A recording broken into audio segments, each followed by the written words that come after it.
Graça e paz, que alegria, que bênção encontrá-lo aqui nessa manhã. Que o poderoso Deus sustente você, que o eterno Deus continue prosperando e abençoando a sua vida. Aqueles que estão em casa, seja por abatimento, seja por enfermidade, que a bênção do Senhor alcance vocês também. Eu quero convidá-los para a leitura do texto que vai servir para a nossa reflexão. Nós vamos dar continuidade à nossa série em 1 Coríntios e hoje alcançamos o trecho que compreende o capítulo 11. Então, por favor, abra sua Bíblia.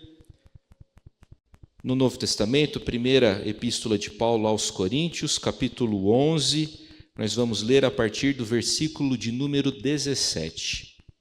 Primeira epístola de Paulo, endereçada aos Coríntios, capítulo 11, nós vamos ler a partir do verso 17. As crianças... Não? Ok. Achei que iam descer. Daqui a pouquinho. 1 Coríntios, capítulo 11, a partir do versículo 17. Nisto, porém, que vos prescrevo, não vos louvo, porquanto vos ajuntais não para melhor, e sim para pior. Porque antes de tudo estou informado a haver divisões entre vós, quando vos reunis na igreja, e eu, em parte, o creio. Porque até mesmo importa que haja partidos entre vós, para que também os aprovados se tornem conhecidos em vosso meio. Quando, pois, vos reunis no mesmo lugar, não é a ceia do Senhor que comeis, porque ao comerdes, cada um toma antecipadamente a sua própria ceia, e há quem tenha fome, ao passo que há também quem se embriague. Não tendes, porventura, casas onde comer e beber? Ou menosprezais a igreja de Deus e envergonhais os que nada têm? Que vos direi? Louvar-vos-ei? Nisto certamente não vos louvo. Porque eu recebi do Senhor o que também vos entreguei, que o Senhor Jesus, na noite em que foi traído, tomou o pão e, tendo dado graças, o partiu e disse: Isto é o meu corpo que é dado por vós. Fazei isto em memória de mim. Por semelhante modo, depois de haver ceado, tomou também o cálice, dizendo: Esse cálice é a nova aliança no meu sangue. Fazei isso todas as vezes que o beberdes em memória de mim. Porque todas as vezes que comerdes este pão e beberdes o cálice, anunciais a morte do Senhor até que ele venha. Por isso, aquele que comer o pão ou beber o cálice do Senhor indignamente, será réu do corpo e do sangue do Senhor. Examine-se, pois, o homem a si mesmo, e assim coma do pão e beba do cálice. Pois quem come e bebe sem discernir o corpo, come e bebe juízo para si. Eis a razão porque há entre vós muitos fracos e doentes, e não poucos que dormem. Porque se nos julgássemos a nós mesmos, não seríamos julgados. Mas, quando julgados, somos disciplinados pelo Senhor, para não sermos condenados com o mundo. Assim, pois, irmãos meus, quando vos reunis para comer, esperai uns pelos outros. Se alguém tem fome, come em casa, a fim de não vos reunirdes para juízo. Quanto às demais coisas, eu as ordenarei quando for ter convosco. Vamos orar?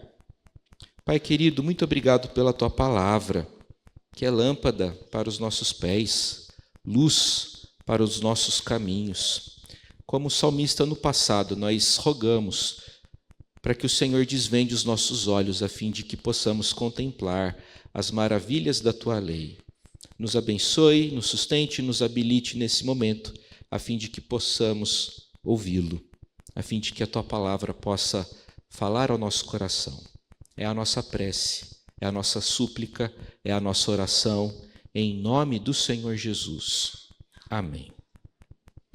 Depois de mostrar a conveniência das mulheres usarem véu durante os cultos e dos homens não cobrirem a própria cabeça como forma de ressaltar a diferença, a distinção entre as práticas de culto pagão e cristã, Paulo volta-se para a questão da ceia do Senhor. E nesse aspecto, o apóstolo não tem nada de bom a dizer acerca dos coríntios. Veja lá o verso 17. Porquanto vos ajuntais não para melhor, e sim para pior. Paulo disse para aquela comunidade: vocês comparecem à igreja, mas em vez de saírem renovados, em vez de saírem mais piedosos, em vez de saírem mais consagrados, vocês saem de lá piores. A palavra de Paulo prossegue grave no verso 20: quando, pois, vos reunis no mesmo lugar, não é a ceia do Senhor que comeis. O que estava acontecendo de tão grave naquela comunidade? O que estava ocorrendo de tão feio, de tão prejudicial, de tão danoso? A resposta é a seguinte: divisão. As divisões dentro daquela comunidade haviam chegado a proporções assustadoras e alarmantes. Além do culto à personalidade em torno de alguns líderes, os crentes iam para a igreja e saíam de lá piores. O culto estava desembocando em uma espécie de esnobismo perverso e odioso por parte dos ricos, uma vez que os pobres daquela comunidade eram humilhados, eram negligenciados e eram desprezados. Na antiga Corinto, os ricos se reuniam com pessoas de sua própria classe social num recinto de suas casas denominado de triclínio.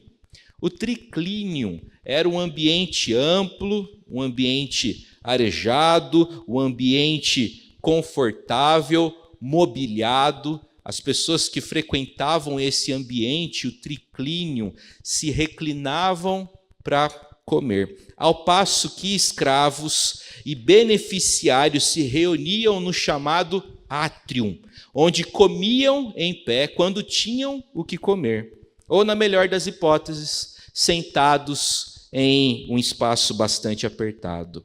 Essa dinâmica de segregação, essa dinâmica de diferença, de separação, foi consciente ou inconscientemente incorporado pelos primeiros cristãos coríntios, de sorte que antes de o culto começar, lembremos-nos de que não haviam templos naquela época, antes do culto começar, os ricos se isolavam no triclínio, comiam, bebiam, e aqueles que eram mais pobres e que não tinham condições de trazerem alimentos, passavam fome ou vontade de comer no átrio. Depois de toda essa atitude marcada por preconceito, por falta de amor, por desunião, os coríntios se reuniam para cultuar e celebrar a ceia do Senhor. É dentro desse contexto perverso, feio, que Paulo os reprova, dizendo que eles estavam se reunindo não para melhor, mas para pior. A atitude dos coríntios não era compatível com a celebração da ceia do Senhor. Com o objetivo de corrigir, com o objetivo de orientar os coríntios, Paulo registrou a instituição da ceia do Senhor, conforme as palavras de nosso Senhor Jesus Cristo, nos versos 23 a 26, onde lemos: eu recebi do Senhor o que também vos entreguei, que o Senhor Jesus, na noite em que foi traído, tomou o pão e, tendo dado graças, o partiu e disse: isto é o meu corpo que é dado por vós, fazei isto em memória de mim. Por semelhante modo, depois de haver ceado, também tomou o cálice, dizendo: esse cálice é a nova aliança no meu sangue, fazei isso todas as vezes em que o beberdes, em memória de mim. Eu chamo a atenção de vocês para 4 verbos que ocorrem nesse texto: tomar, dar graças ou abençoar, partir e dar. Na verdade, nós encontramos esses verbos em praticamente todos os textos que registram Jesus à mesa, ou Jesus fazendo alguma refeição. Tomar, abençoar, partir e dar. Nós encontramos essa sequência na primeira multiplicação de pães e peixes, para uma multidão formada por 5.000 pessoas, além das mulheres e crianças. Depois de Jesus fazer a multidão se assentar, depois de Jesus reunir os poucos elementos para aquela refeição, 5 pãezinhos, 2 peixinhos, a Escritura afirma que nosso Senhor, tomando os 5 pães e os 2 peixes, erguendo os olhos aos céus, os abençoou. Depois, tendo partido os pães, deu-os aos discípulos e estes às multidões. Mateus 14:19. Tomar, abençoar, partir, dar. Nós encontramos essa mesma sequência por ocasião da segunda multiplicação de pães e peixes, onde nosso Senhor matou a fome de uma multidão de mais de 4.000 pessoas, sem contar crianças, sem contar mulheres, 4.000 homens. Essa gente foi alimentada a partir de 7 pães e alguns peixinhos. Como da primeira vez, depois da multidão se assentar, Jesus Cristo tomou os 7 pães e, dando graças, partiu, deu aos discípulos e estes ao povo. Mateus 15:36. Tomar, abençoar, partir e dar. A curiosa e bonita sequência ocorre também por ocasião do registro do evangelista Mateus acerca da instituição da ceia do Senhor. Lê-se lá em Mateus 26:26 o seguinte: enquanto comiam, tomou Jesus um pão e, abençoando-o, o partiu e deu aos seus discípulos. Tomar, abençoar, partir, dar. Finalmente, nós encontramos a sequência também naquele jantar que ocorreu entre os discípulos e o Jesus ressurreto e redivivo na estrada para Emaús. Nós lemos em Lucas 24:30, aconteceu que, quando estavam à mesa, tomando ele o pão, abençoou e, tendo partido, lhes deu. Meus irmãos, Jesus toma para si o que levamos para ele. Jesus toma os 5 pães de cevada. Jesus toma os 2 peixinhos que o menino anônimo entregou para matar a fome da multidão. Jesus tomou as 2 moedinhas da viúva. Jesus tomou a refeição que Cleopas e seu amigo lhe prepararam na vila de Emaús. Jesus tomou os peixes frescos que os 7 discípulos pescaram no mar da Galileia para incluí-los no café da manhã, que ele tomou com os discípulos na praia naqueles dias após a ressurreição. O fato é que Jesus toma o que é nosso. Jesus toma nosso pão, Jesus toma nosso peixe. Jesus toma nossas habilidades para usá-las, Jesus toma nossas virtudes, Jesus toma nosso trabalho, toma nosso entretenimento, toma nosso mundo. Jesus toma nossos pontos fracos para aperfeiçoá-los. Jesus toma nossos pontos fortes a fim de que seu nome seja exaltado. Jesus toma a nossa fome, nossa sede, nossa alegria e toma a nossa tristeza. Mas ele não toma à força. Deus não explora, Deus não obriga, Deus não toma forçadamente. Lembremos-nos também de que aquele que tomou sobre si os nossos pecados. Certamente ele tomou sobre si as nossas enfermidades. Estou citando Isaías capítulo 53. E as nossas dores levou sobre si, e nós o refutávamos, ou melhor, nós o reputávamos por aflito, ferido de Deus e oprimido. O castigo que nos traz a paz estava sobre ele. Jesus tomou nossos pecados, a fim de nós podermos tomar a sua justiça.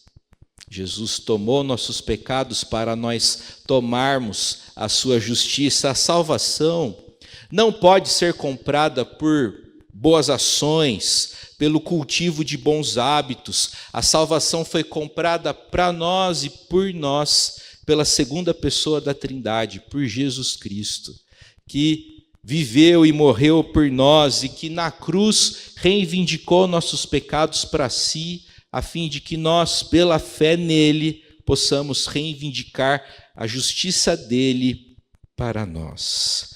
Jesus toma, mas ele não apenas toma, Jesus abençoa. O Senhor Jesus, na noite em que foi traído, tomou o pão, tendo dado graças. Quando Jesus pega o que a gente entrega para ele, ele não fica olhando, procurando defeito. Já deu um presente e a pessoa pega o presente e fica procurando defeito? Deve estar faltando algum botão nessa camisa. Isso daqui não deve ser original, deve ter sido feito lá em Taiwan. Não é? Jesus não faz isso, ele não examina, ele não avalia, ele não fica calculando o valor, ele não critica, tampouco rejeita nossas ofertas. 2 peixinhos, 5 pãezinhos, não tem mais não? Nós não conseguimos imaginar Jesus Cristo fazendo uma coisa dessas. E tudo que está sobre a mesa e ao redor dela, na companhia de Jesus, é elevado a Deus. Note que Jesus Cristo nos conecta ao próprio Deus. Ele é o nosso divino mediador, porquanto há um só Deus e só um mediador entre Deus e os homens, Cristo Jesus, homem. É o que lemos em 1 Timóteo, capítulo 2, verso 5. Acerca dessa função, enquanto mediador, quero compartilhar com vocês uma frase atribuída ao teólogo alemão Dietrich Bonhoeffer. Ele é o mediador não apenas entre Deus e o ser humano, mas também entre um e outro ser humano e entre o ser humano e a realidade. Jesus toma, Jesus abençoa e, em seguida, ele parte. Nossas ofertas não permanecem como as trazemos. Jesus parte, Jesus quebra aquilo que a gente entrega para ele.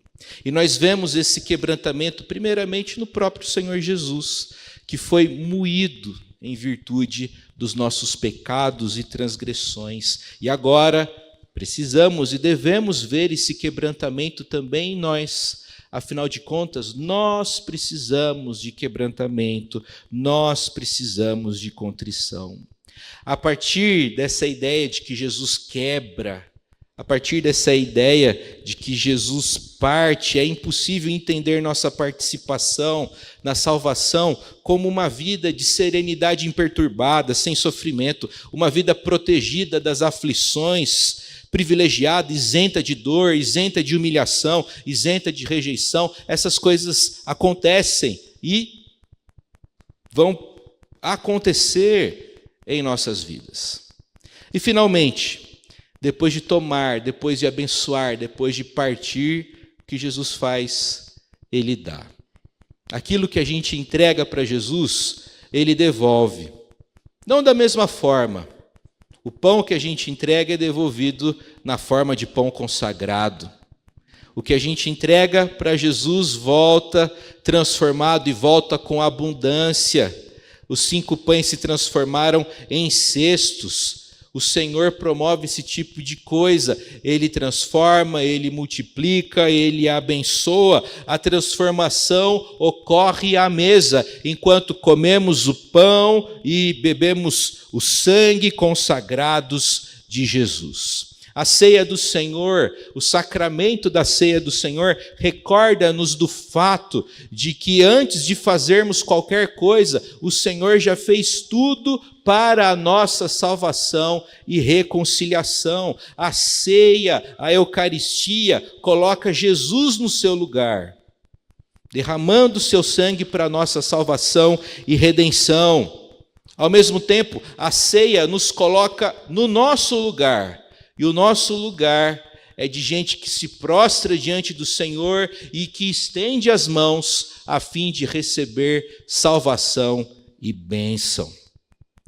O que devemos fazer para participarmos corretamente, apropriadamente da ceia do Senhor, a orientação do apóstolo Paulo é a seguinte: devemos participar dignamente. Verso 27, por isso aquele que comer o pão ou beber o cálice do Senhor indignamente será réu do corpo e do sangue do Senhor.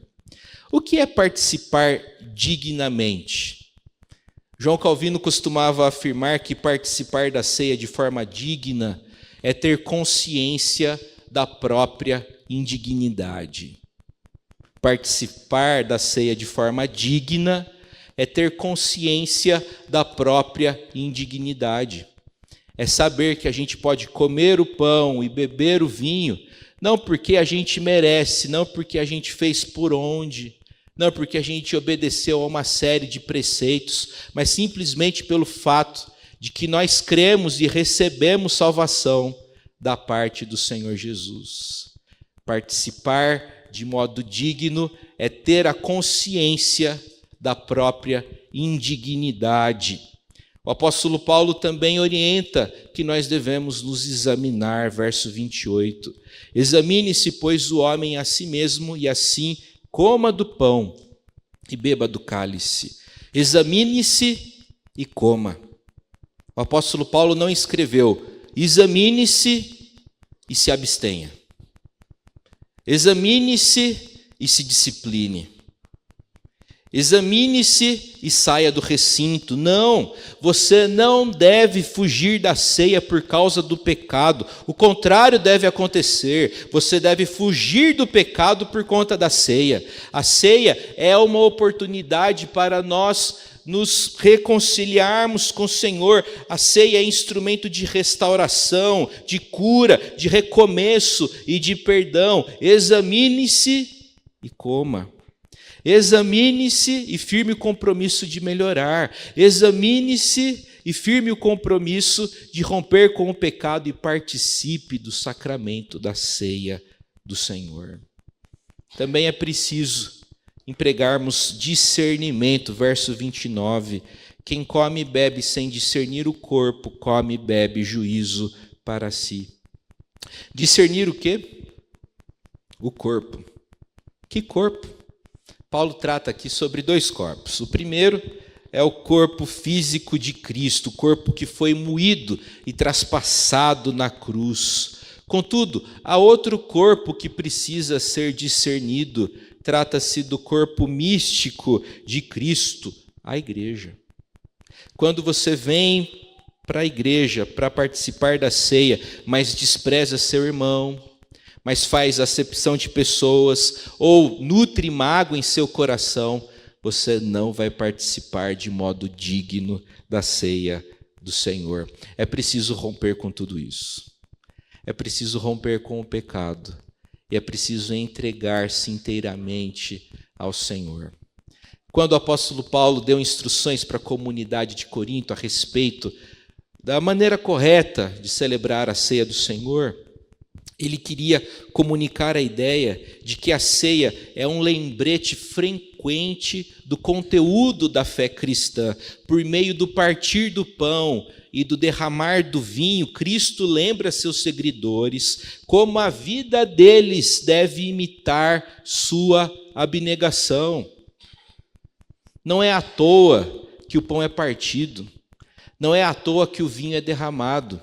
Isso deve acontecer nas nossas vidas. Jesus é o nosso exemplo. Ele viveu de forma abnegada e quem crê nele também deve proceder da mesma forma. Ninguém busque o seu próprio interesse, e sim o de outrem. É o que o apóstolo Paulo ensinou no capítulo anterior. No capítulo 10, verso 24, Paulo não permite que os coríntios reduzam a ceia somente a um memorial, a uma expressão de gratidão pelo sacrifício de Cristo, mas os chama a imitar o modo de vida sacrificial de Jesus. Celebrar a ceia do Senhor é nos conscientizarmos de que a vida do crente deve ser caracterizada pelo sacrifício, pela renúncia, pela entrega e pela comunhão com o Deus eterno. É dessa forma que nós vamos nos aproximar da ceia do Senhor nesse momento. É com essa compreensão. Examine-se e coma. Examine-se e beba. Você é filho e filha amada do Senhor.